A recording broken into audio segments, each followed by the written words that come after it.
Hello, this is John with Modern Exterior. I am here in Brookfield, Wisconsin, taking a look at a commercial building, and I'm going to be talking today briefly about the differences between flat roofing materials and pitched roofing materials.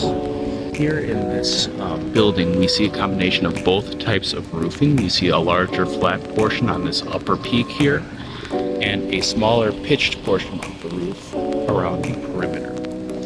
And really, ideally, all roofs would be pitched because it's better for water drainage. So water is more likely to drain on a pitch than a flat roof.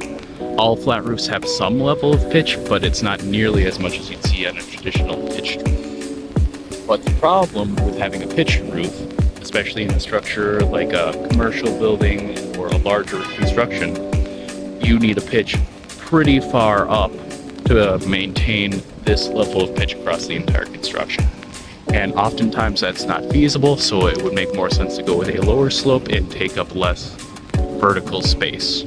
So that leads to the construction of flat roof materials. These tend to be a bit more durable. If water sits on there, it's better for situations like this where we don't have enough vertical space to create the pitching that we'd like, whereas the roofing shingles are better at shedding water, so water is able to escape down the roof into the gutters away from the structure.